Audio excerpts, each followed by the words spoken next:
राधा राधा जप को चले आएंगे भी, स्वयं कृष्ण मिल जाते। अब यहां पर देवऋषि नारद ने कह दिया तुम अंबा का स्मरण करो, पार्वती का स्मरण करो। रुक्मणी जी ना पार्वती जी का स्मरण कैसे होता है, क्या करा जाए? बस एक लोटा जल लो, शिव जी के शिवलिंग पे चढ़ाना प्रारंभ करो। जल की तरंग शिवलिंग पे से चढ़ते हुए जब जल की धार नीचे की ओर जाएगी, जो नीचे की पीठिका है वो पार्वती जी का स्थान है।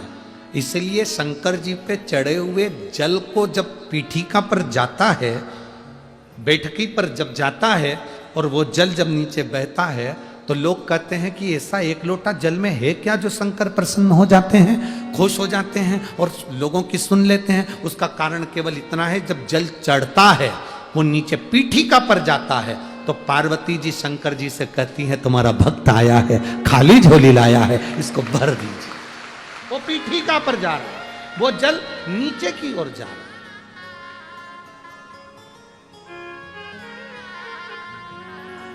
आप कृपा कर दीजिए, आप दया कर दीजिए, कृपा दया करिए। पार्वती जी ने जल चढ़ाना प्रारंभ करा। जो माता रुक्मणी जी ने जल चढ़ाना प्रारंभ करा, पार्वती जी प्रसन्न हो गई और सम्मुख में एक बूढ़ी का रूप लेकर आई, एक बुढ़िया का रूप। बेटी 6 साल की तेरी आयु, चल मैं तुझे घर छोड़ आती हूं। कहां की रहने वाली है? रुक्मणी जी ने तुरंत कहा मुझे घर नहीं जाना। कहां की रहने वाली है? रुक्मणी जी बोली मैं घर का पता भूल गई। इतने में पार्वती जी मुस्कुरा कर बोली पर मुझे मालूम है तू कुंडलपुर की रहने वाली है। अब रुक्मणी जी ने मन में सोचा ये तो मेरे खानदान को भी जानती होगी।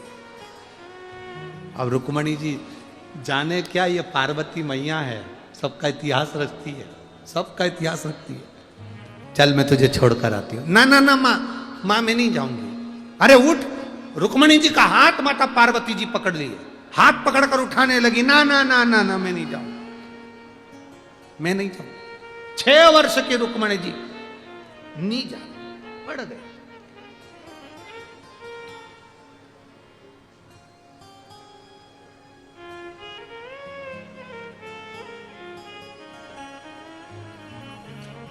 जमीन पर नहीं उठूंगी, चल ना।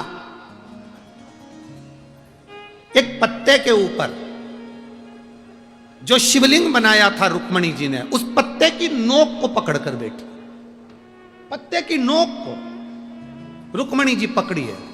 पार्वती जी हाथ पकड़ी रुक्मणी का, चल मैं तुझे तेरे घर कुंडलपुर छोड़कर। ना ना ना मैं नहीं जाऊंगा। हाथ पकड़ी, छूटता नहीं।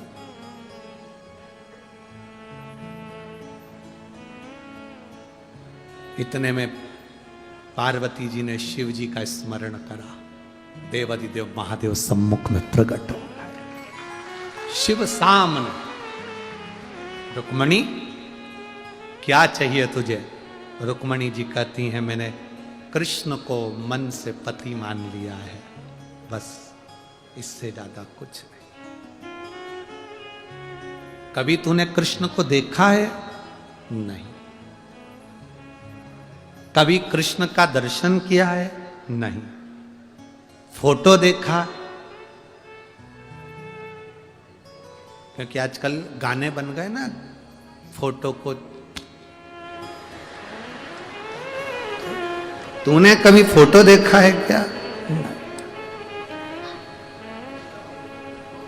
फोटो की भी बड़ी बड़ी कहानी होती है। एक भक्त आया था, कहीं कथा थी,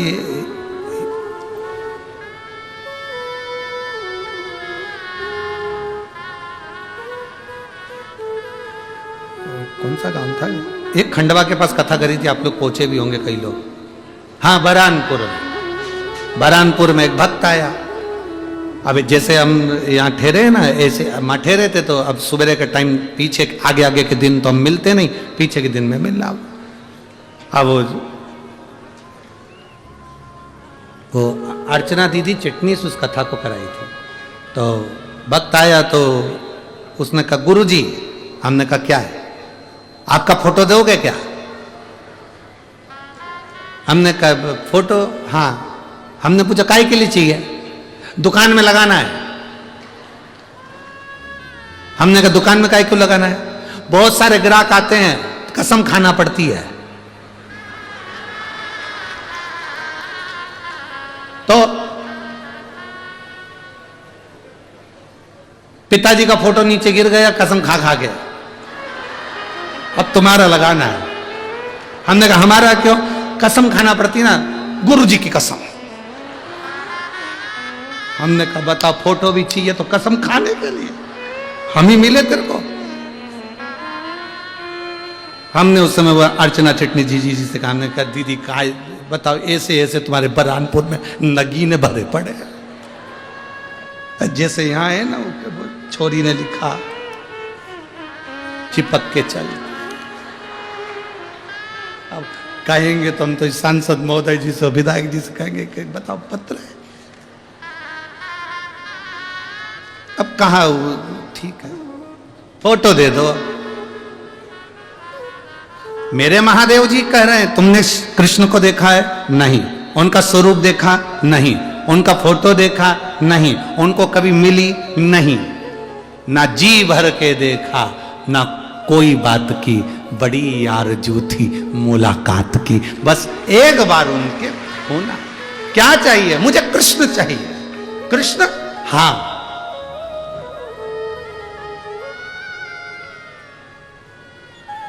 भगवान शिव ने कहा इस स्थान पर बैठकर तुमने मेरी आराधना करी है, अंबा को भी तुमने यहीं पाया है, आज से ये भूमि अम्बेश्वर के नाम से प्रसिद्ध रहे। अब आप लोगों में से कोई गए हैं क्या वहां? कभी गए हो?